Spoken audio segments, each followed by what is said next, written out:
Hello, আসসালামু আলাইকুম friend, welcome to my other blog. তো আজকে আসছি হচ্ছে মাছ দেখতে। আমি আজকে মাছ কিনবো না, আজকে হচ্ছে এমনি দেখতে আসলাম। কারণ আমি বলছিলাম একটা টেলিগ্রাম সেটআপ বানাবো। তো আই থিঙ্ক সো ওখানে ভিডিও করা অ্যালাউড না। তারপরে আমি হালকা করে ভিডিও করবো, আমি কোনো ভয়েস দেবো না, আমি আলগা সব ভয়েস লাগানোর চেষ্টা করবো। তো চলো করে যাইছিলাম।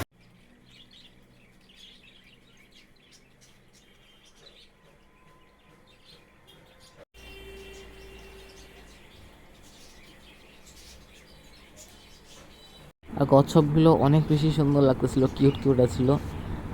আর এখানে ছিল তাদের একদম কালারিং মাছ, মাছটার নামও আমি ভুলে গেছি, সেই এসেছিল মাছগুলো। আর এই মাছটা দেখে পুরো আমি ফ্যান হয়ে গেছিলাম, মাছটা অনেক বেশি সুন্দর লাগতেছিল, মুখের উপর কেমন একটা লেজের মতো ছিল। আর এই মাছটার তো কোনো কথাই নেই, 12,000 টাকা এই মাছের দাম।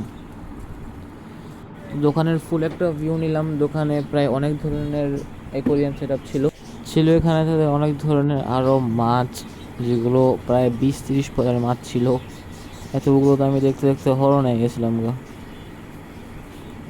সুন্দর আসলো মাছগুলো অনেক। এখানে একটা ফুল ভিউ নিলাম, এখানে অনেক ধরনের পাম্প অ্যান্ড অনেক কিছু আইটেম আছে। তো গাইস, এখানে অনেক ধরনের মাছ ছিল, ভালোভাবে দেখলাম, কিছু কিছু জিনিসের দামও জিজ্ঞালাম। তো ইনশাল্লাহ একদিন আসবো, বেশি সময় লাগবে না, কিছুদিনের মধ্যে আইসা আমি নিয়ে নেবো এখান থেকে কিছু টেলিগ্রাম সেটাও বানাবো ইনশাল্লাহ। অনেক ধরনের মাছ দেখলাম, গ্যাসটিনও দেখালাম, সেই আসলে মাছগুলো। তো আজকের ভিডিওটা এখানে শেষ করি, বেশি বড় করলাম না। শর্টসের মধ্যে একটা দোকান দিলাম, এটা হচ্ছে আটি বাজারে, মুনিয়া অ্যাকোয়ারিয়াম নামে একটা, অনেক আগের থেকেই। তো আজকের মতো আল্লাহ হাফেজ।